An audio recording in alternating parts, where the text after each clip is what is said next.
Yang sebelum pandemi suka bepergian ke mall pasti pernah ngerasain sensasi kesetrum pegangan tangan di eskalator.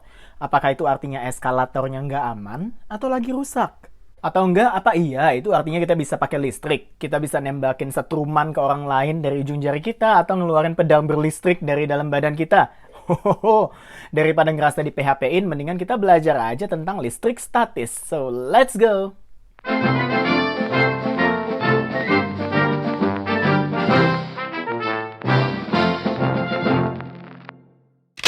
Siapa sih yang nggak kenal magnet? Benda ajaib yang punya kutub utara dan selatan ini bisa berinteraksi satu sama lain dengan cara yang berbeda, tergantung kutub yang saling berdekatan. Kalau kutubnya sejenis, misalkan utara sama utara atau selatan sama selatan, mereka bakalan saling nolak. Sekuat apapun kita coba tempelin, mereka bakalan berpisah lagi. Sementara itu, kalau kutubnya berlawanan jenis, mereka bakalan saling narik, meskipun terpisah lumayan jauh. Peristiwa magnetisme seperti ini sebenarnya bisa jadi analogi yang cukup menarik buat memulai pembelajaran kita tentang listrik statis. Tapi kita mulai dari definisinya dulu aja ya. Setiap benda pasti punya atom, dan setiap atom pasti punya partikel yang namanya proton, neutron, dan elektron. Kecuali atom hidrogen, mereka cuma punya satu proton dan elektron. Proton punya muatan listrik positif, neutron nggak punya muatan listrik, sementara elektron punya muatan listrik negatif. Karena setiap atom punya jumlah proton dan elektron yang sama, maka muatan sebuah benda secara keseluruhan itu nol atau netral. Elektron ngelilingin proton dan neutron yang relatif lebih stabil. Kalau ada dua benda yang saling bergosokan, elektron dari satu benda bisa pindah ke benda yang lain. Kalau ini terjadi, maka keseimbangan proton dan elektron di dalam benda itu jadi ngaco. Nah, kondisi muatan listrik yang nggak seimbang ini menyebabkan apa yang dikenal sebagai listrik statis. Benda yang kehilangan elektron disebut bermuatan positif, sementara benda yang kedapatan elektron disebut bermuatan negatif. Untuk bantu teman-teman lebih ngerti tentang kondisi muatan listrik pada sebuah benda kalau dia ngelepas atau dapat elektron, ada sebuah cara yang lumayan menarik yang bisa kita coba pakai. Proton muatannya positif, jadi kita bisa bilang dia membawa kebahagiaan. Sebaliknya, kalau elektron muatannya negatif, jadi kita bisa bilang dia membawa kesedihan. Dalam kondisi normal, kebahagiaan sama kesedihan ini sama banyaknya. Kalau sebuah benda kehilangan elektron, berarti sebagian kesedihannya hilang. Dia sekarang udah punya lebih banyak kebahagiaan, jadi seneng deh. Akibatnya moodnya atau muatannya dia jadi positif. Kalau sebuah benda dapat elektron, sekarang dia punya kesedihan yang lebih banyak daripada kebahagiaannya. Jadi dia lebih sedih deh. Akibatnya moodnya atau muatannya jadi negatif. Mungkin sekarang teman-teman ada yang mulai bertanya-tanya, emangnya bisa kita ngeliatin elektron yang pindah dari satu benda ke benda lain? Mereka kan kecil banget. Jawabannya mungkin kita nggak bisa ngeliat secara langsung, memang betul. Tapi paling nggak efeknya bisa kita lihat. Penasaran kan? Yuk kita cek dulu demonstrasi berikut ini. Seperti biasa, barang-barang yang kita perluin gampang banget didapat di rumah. Namanya juga sains rumahan, iya nggak? Kita perlu 2 sedotan plastik, perlu botol yang tutupnya dari plastik, dan perlu kertas tisu. Gampang banget kan? Pertama, gosok sedotan berulang kali pakai tisu, paling nggak selama 30 detik. Kalau udah, seimbangin sedotan ini ditutup botol. Kita bakalan sebut sedotan ini sedotan A. Pastiin jangan jatuh ya. Sekarang pegang sedotan yang lain. Yang ini nggak perlu digosok. Kita sebut yang ini sedotan B. Deketin sedotan B ke sedotan A dan amatin pergerakan yang terjadi. Usahain jangan sampai kedua sedotan bersentuhan. Ada juga aktivitas yang nggak kalah menariknya nih teman-teman. Buat yang ini kita perlu satu lagi alat yang gampang banget didapat di rumah, yaitu kaleng minuman. Sama kayak yang tadi, gosok sedotan pakai tisu paling nggak selama 30 detik. Tidurin kaleng di sisinya di permukaan yang rata dan datar supaya dia nggak ngelinding sendiri. Kalau udah siap, deketin sedotan ke kaleng secara sejajar. Terus amatin pergerakan yang terjadi. Sama kayak sebelumnya, usahain jangan sampai sedotan sama kaleng saling bersentuhan. Kalau kalian ngerasa udah jago, kalian bisa coba bikin lomba sama siapa gitu di rumah. Misalkan dulu-duluan nuntun kalengnya dari satu tempat ke tempat lain, atau narik kalengnya menaiki tanjakan. Selamat bersenang-senang!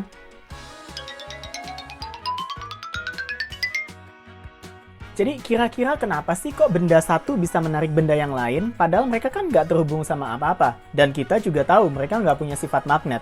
Masa iya karena telekinesis? Kayak halnya magnet, muatan listrik juga bisa saling narik atau nolak satu sama lain, tergantung jenisnya. Kalau sama jenis, misalkan positif sama positif, atau negatif sama negatif, mereka bakalan saling menolak. Tapi kalau mereka berbeda jenis, mereka bakalan saling menarik. Waktu sedotan A digosok berulang-ulang pakai tisu, elektron berpindah dari tisu ke sedotan. Akibatnya tisunya bermuatan positif, sementara sedotan A bermuatan negatif. Nah, waktu sedotan A ditaruh di botol dan dideketin sama sedotan B yang nggak bermuatan, kelebihan elektron di sedotan A tertarik sama proton di sedotan B. Jadi, sedotan A bakalan muter ngikutin arah gerak sedotan B. Perlu diperhatiin bahwa benda yang nggak bermuatan listrik bukan berarti nggak punya proton sama elektron. Mereka tetap punya partikel-partikel ini, tapi karena sama banyak, jumlah muatannya 0. Ibaratnya ada 100 proton, berarti plus 100. Dan juga 100 elektron, berarti minus 100. Jumlah partikelnya 200, tapi jumlah muatannya 0.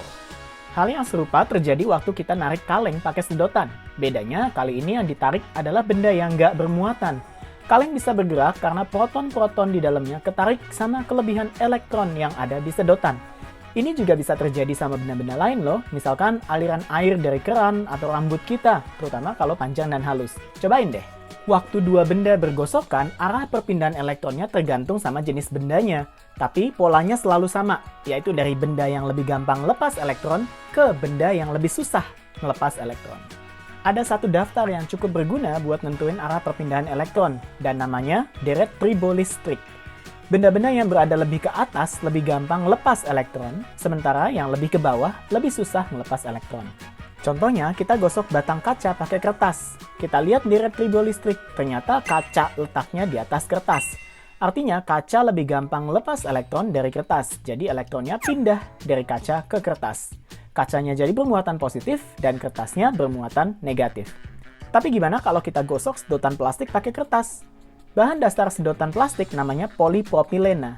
Di deret tribolistrik, kertas letaknya di atas polipropilena. Artinya, elektron pindah dari kertas ke sedotan plastik. Di kasus ini, kertasnya bermuatan positif dan sedotannya bermuatan negatif. Gaya yang bekerja antara dua benda bermuatan listrik disebut sebagai gaya listrik, gaya elektrostatis, atau gaya Coulomb. Makin gede muatan benda yang terlibat, gaya yang terjadi juga bakalan makin kuat. Tapi kalau jarak antara kedua benda makin jauh, gaya yang terjadi bakalan makin lemah.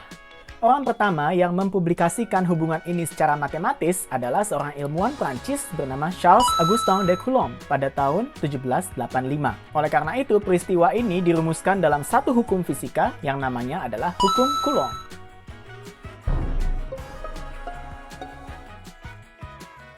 Beberapa peristiwa alami dan buatan di sekitar kita bisa terjadi karena listrik statis. Kita coba lihat beberapa contohnya yuk.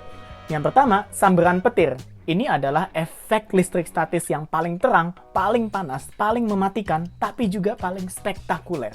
Molekul-molekul air dan es yang ada di awan badai bisa saling bergesekan satu sama lain. Saat itu terjadi, molekul-molekul itu bisa ngelepas elektron yang bergerak ke bagian bawah awan. Akibatnya, bagian awan yang paling dekat sama bumi bermuatan negatif. Kalau beberapa awan petir tabrakan, terjadilah loncatan elektron dari satu awan ke awan lain. Dan loncatan inilah yang disebut petir. Yang bahaya, muatan negatif dari awan bisa berhubungan sama muatan positif di bumi, terutama yang berada di benda-benda tinggi kayak pohon, rumah, dan gedung. Kalau kontak antara muatan-muatan itu udah terjadi, wah, kesamber deh benda-benda itu. Hujan-hujanan emang seru dan enak ya, tapi kalau misalnya udah ada petirnya, waduh, mendingan kita langsung masuk ke dalam ruangan aja deh biar tetap aman. Contoh yang kedua banyak terjadi di kantor-kantor atau di sekolah-sekolah, yaitu di mesin fotokopi. Di dalam mesin fotokopi ada sejenis papan yang punya lapisan bermuatan positif. Kalau lapisan ini kena cahaya, dia bakalan jadi konduktor dan muatan positifnya hilang. Nah, teman-teman tahu kan kalau kita fotokopi dokumen aslinya disinarin cahaya. Cahaya ini diterusin dari kertas ke papan, jadi muatan positif di bagian papan yang kena cahaya bakalan hilang. Tapi ada juga bagian-bagian papan yang nggak dapet cahaya karena kehalang tulisan dan gambar yang gelap, kan? Tinta atau toner yang muatannya negatif disemprot ke papan dan ketarik ke bagian-bagian yang bermuatan positif. Terus, kertas kopinya ditaruh di atas papan. Terakhir, kertasnya dipanasin dan ditekan supaya tintanya nempel dan kita dapat deh duplikat dari dokumen aslinya.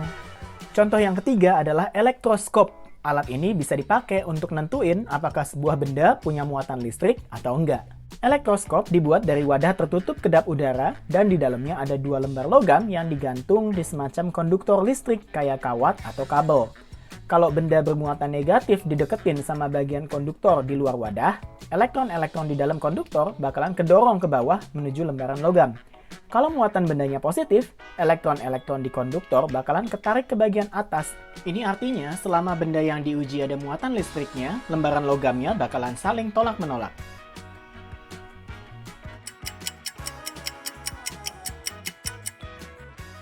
Sekarang teman-teman kan udah tahu lebih banyak nih tentang listrik statis. Nah, coba tantang diri sendiri dan jawab pertanyaan-pertanyaan yang bakalan muncul di layar kalian.